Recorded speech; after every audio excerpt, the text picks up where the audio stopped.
Hello guys, good evening. आज हम करने वाले हैं रेशो एंड प्रोपोर्शंस के कुछ एग्जांपल्स। लास्ट वीडियो में हमने किया था उसकी कुछ बेसिक कॉन्सेप्ट्स एंड एक दो एग्जांपल्स। तो आज हम करने वाले हैं उसके थोड़े से और एग्जांपल्स। तो एग्जांपल नंबर फर्स्ट है, if A ratio B is equal to 3:2 and B ratio C is equal to 3:4, then find A ratio सी।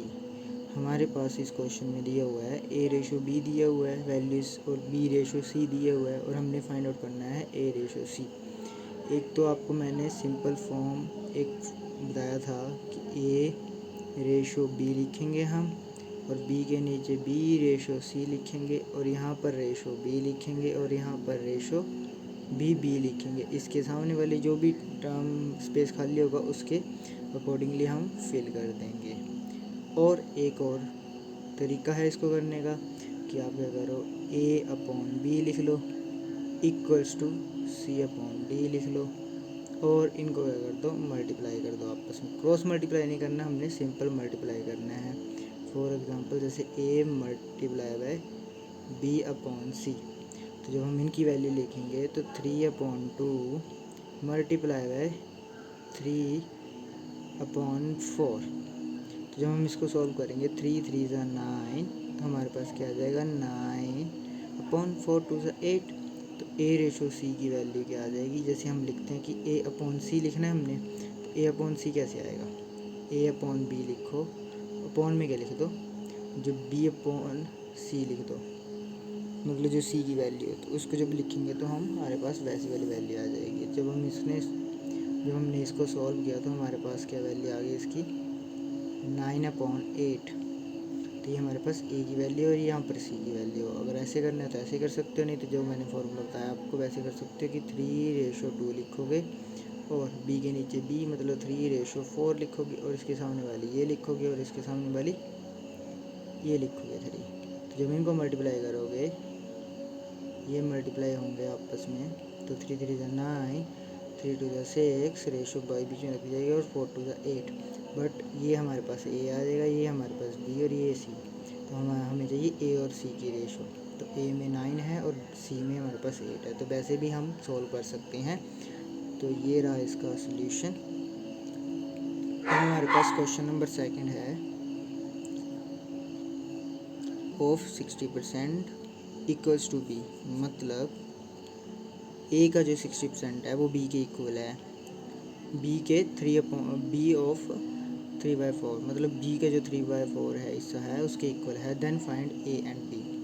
तो ये सिंपल सा क्वेश्चन है, इसमें कोई कैलकुलेशन मतलब इसमें ज़्यादा हमें सोचने की बात नहीं।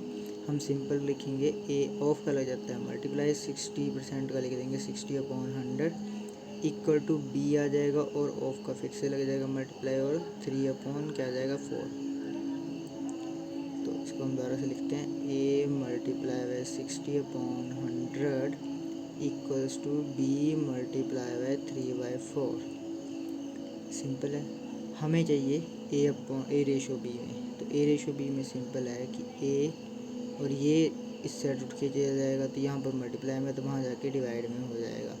जब ये डिवाइड में हो जाएगा तो 3/4 तो पहले से वैसे लिखा हुआ है, जब ये मल्टीप्लाई में तो ये डिवाइड में हो जाएगा 60/100। जब इसका रेसिप्रोकल करोगे तो आपके पास क्या आ जाएगा, ये हमारे पास आ जाएगा 3/4 मल्टीप्लाई है, जो 100 है वो ऊपर चला जाएगा, और 60 आ जाएगा नीचे। तो एक जीरो से एक जीरो कट रही है, 3 1 ज़ा 3, 3 2 ज़ा 16, 4 2 ज़ा 2 2 ज़ा 4, 2 5 आ जाएगा यहाँ पर। तो हमारे पास क्या आंसर आ जाएगा,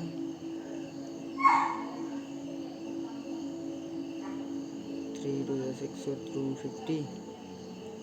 ठीक है, 5 से कट जाएगा तो 4। ठीक है, 2 यहाँ पर आ जाएगा 5, और 2 2 ज़ा 4। तो हमारे पास आंसर क्या आ जाएगा 5/2, that is equal to A upon B में है, तो ए रेशो का 5 को शो कर रहा है और बी रेशो 4 को शो कर रहा है।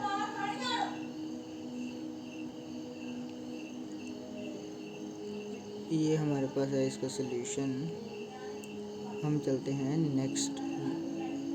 नेक्स्ट है हमारे पास if A equals to B of 4/3 and B equals to C of 5/2 then find A and C। Same है हमारे पास कि A की जो वैल्यू है B के 4/5 के इक्वल है और B की जो वैल्यू है C के 5/2 के इक्वल है। तो ये हमारे पास रहेगा इसका सोल्यूशन कि हम लिखेंगे A equals to B multiply by 4/5। तो जब हमें A और B की वैल्यू चाहिए तो A अपॉन B चला जाएगा इस साइड, तो ये रह जाएगा 4/5। और सेकंड हमारे पास B is equal to C of 5/2। तो जब हम इसको सॉल्व करेंगे तो B अपॉन C आ जाएगा और 5/2 आ जाएगा, और यहाँ भी हम B से 2 की वैल्यू आ जाएंगी और C की हमारे पास 2 वैल्यू आ जाएंगी। तो जब हम इसको सॉल्व करेंगे तो हमारे पास सिंपल है, हम लिखेंगे A अपॉन C की वैल्यू फाइंड आउट करनी है, तो that is equal to A upon B multiply by B upon C। तो A की वैल्यू हमारे पास 4/5 multiply by B upon C की वैल्यू 5/2। तो 2 से 2 कट गया, 2 आ जाएगा, 5 से 5 कट जाएगा, तो ये क्या आ जाएगा हमारे पास 2/1। तो A रेशो C की वैल्यू आ जाएगी 2:1। तो ये रहा इसका सोल्यूशन, ये रहा इसका सोल्यूशन। अब चलते हैं नेक्स्ट स्लाइड में। तो हमारे पास क्वेश्चन नंबर हमारे पास 4th। अब इसमें हमारे पास क्या दिया हुआ है question, if 2A equals to 3B and 4B equal to 4C then find A and C। तो थोड़ा सा ये भी उससे रिलेटेड क्वेश्चन है कि जैसे हमारे पास 2A is equal to 3B दे दिया है, तो हमें चाहिए A अपॉन B।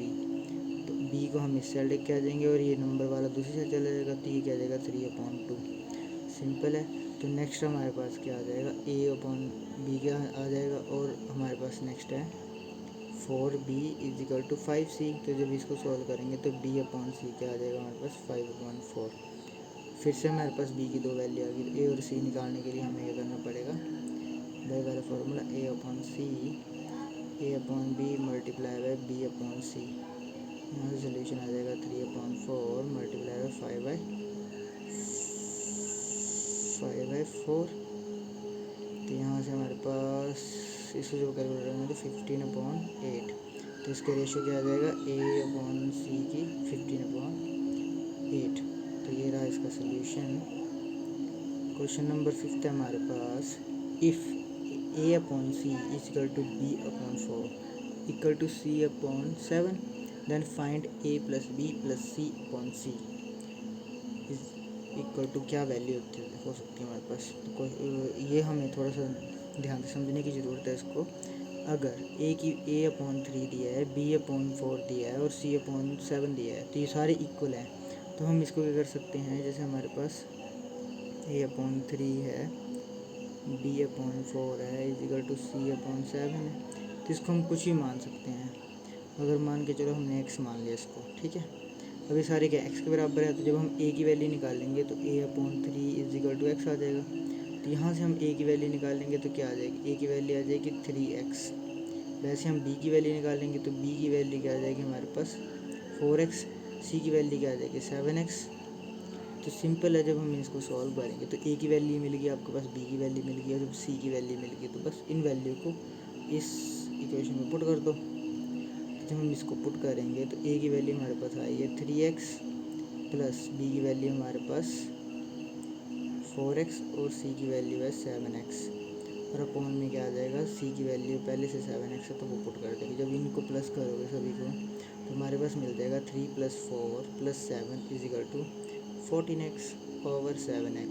तो x कट गया और 7 2 14 आ गया, तो इसका आंसर हमारे पास आ जाएगा 2/1। अब हमें रेशो में नहीं पूछा है तो हम सिंपल इसको आंसर लिख सकते हैं 2 में। सही है। तो ये रहा हमारे पास सोल्यूशन इसका, ये रहा इसका सोल्यूशन। आप यहाँ से स्क्रीनशॉट ले सकते हो और कुछ डाउट हो तो कमेंट करके पूछ सकते हो आप। क्वेश्चन नंबर 6 है हमारे पास, if A ratio B is equal to 1/2 ratio 3/8 and B ratio C is equal to 1/3 ratio 5/9 and C ratio D 5/6 and 3/4 then find the value A ratio B ratio C ratio D। तो यहाँ से हमारे पास ratio में दिए हुए हैं questions, तो इसको हम ध्यान से समझेंगे थोड़ा सा। सिंपल सा फॉर्मूला है कि हमें ए रेशो बी दिया हुआ है और वो हमारे पास है 1/2 और अपॉन में आ जाएगा 3/8। तो जब इसका रेसिप्रोकल करोगे तो हमारे पास 1/2 मल्टीप्लाई हुआ है 8/3 आ जाएगा। जब इसको क्रॉस कट करोगे तो 4/3 आ जाएगा। तो ए और सी की वैल्यू, ए और बी की वैल्यू है 4/3। तो यहाँ से हमारे पास इसकी वैल्यू आ जाएगी हमारे पास 4/3। और बी और सी की वैसे निकाल लेंगे, तो बी और सी की जब निकालेंगे तो 1/3 लिखा जाएगा और 5/3 नीचे लिखा जाएगा। जब इसका रेसिप्रोकल होगा तो 9 ऊपर चला जाएगा और 5 नीचे आ जाएगा। तो 3 3 9, तो इसकी वैल्यू भी आ जाएगी 3/5। सॉरी लिखने में थोड़ी गड़बड़ होगी, ये हमारे पास क्या आ जाएगा 3/5 रेशो में। और C/D की सेम, तो 5/6 मल्टीप्लाई कर दी क्योंकि रेसिप्रोकल हो गया तो 4 ऊपर चला गया 3 नीचे चला गया। तो यहाँ से आ जाएगा 2, यहाँ से आ जाएगा 3, तो इसकी आ जाएगी 9 और 5 2 10, तो 10/9। तो यहाँ पर ए की वैल्यू आ गई, बी की वैल्यू आ गई, सी की वैल्यू आ गई, डी की वैल्यू आ गई और सभी की वैल्यू आ गई। तो इसमें हमें ए बी सी डी की सभी की वैल्यू निकालनी है। तो एक तरीका है हमारे पास जो मैंने आपको स्टार्टिंग में बताया हुआ है कि हम इसकी वैल्यू कैसे निकाल सकते हैं। सबसे पहले तो हम लिखेंगे ए रेशो बी, फिर बी रेशो सी दी है और फिर सी रेशो डी दी है। तो ई रेशो में सी लिखो, इस रेशो में बी लिखो, फिर बी लिखो और यहाँ पर सी लिखो, मतलब यहाँ पर सी लिखो और ए के सामने भी सी, यहाँ पर बी आ जाएगा। तो इन सभी की वैल्यू पुट करो तो वहाँ से भी हमारे पास वैल्यू आ सकती हैं। और एक और तरीका है जो आपको बता देते हैं हम यहाँ पर कि पहले ए बी सी डी की मतलब सी तक निकाल लो पहले वैल्यू। तो अगर सी तक निकालनी है तो क्या करेंगे हम, ए बी और सी की वैल्यू निकाल लोगे। तो देखो बी और सी की वैल्यू तो वैसे कॉमन ही है, 3 3 है, ठीक है। तो हमारे पास सिंपल है कि जब हम लिखेंगे तो क्या A/B की वैल्यू चाहिए, तो हम क्या करेंगे A/B लिखेंगे, क्या है हमारे पास 4/3 और 3/5। तो सेम हम प्रोसेस करेंगे कि हम जब सॉल्व करेंगे इसको तो क्या करेंगे, ए यहाँ से रेशो बी आ जाएगी, यहाँ से रेशो बी और यहाँ से रेशो बी और यहाँ से रेशो सी। इसको हम क्लियर करते हैं और सॉल्व करते हैं दोबारा से। तो हमारे पास पहले था 4/3 में, फिर दूसरा था हमारे पास 3, दूसरा था 9 पर 3/5 और थर्ड था हमारे पास 10/9। तो इसके सामने 3 आ जाएगा, इसके सामने 3 आ जाएगा और इसके सामने 5 आ जाएगा, 3 आ जाएगा। अब इतना टाइम वेस्ट नहीं करते, हम सीधे सॉल्व करते हैं। यहाँ पर भी 10 आ जाएगा और यहाँ पर भी 10 आ जाएगा, ठीक है। तो सिंपल सॉल्यूशन है 120 आ जाएगा। इनको मल्टीप्लाई करोगे तो कितना आ जाएगा, 3 3 9 तो 90 आ जाएगा। फिर 5 3 15 तो 150 आ जाएगा। फिर रेशो 3 15 15 45 45 3 90 और 90 plus 45 that is equal to 135 और 135। तो यहाँ पर आ जाएगा 135। तो देखो 5 के टेबल से सभी चले जाएंगे, इसके कट तो करने पड़ेंगे। 5 के टेबल से जाएंगे तो 120 कितना आ जाएगा, 5 2 10, 2 carry 20 that is equal to 4। फिर से कट जाएगा 5 1 5, 4 कैरी 40 दैट इज 80 और 5 3 15 और 0 30। इसको कट करोगे तो 5 2 10, 3 कैरी 7 35। इसके सॉल्यूशंस हमारे पास, इसको रेज कर देते हैं हम,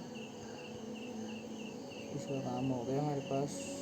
तो हमारे पास आ गया 24/18/30 और 27। ये तीनों एक ही टेबल में आते हैं, किसी में 3 के टेबल में, ठीक है।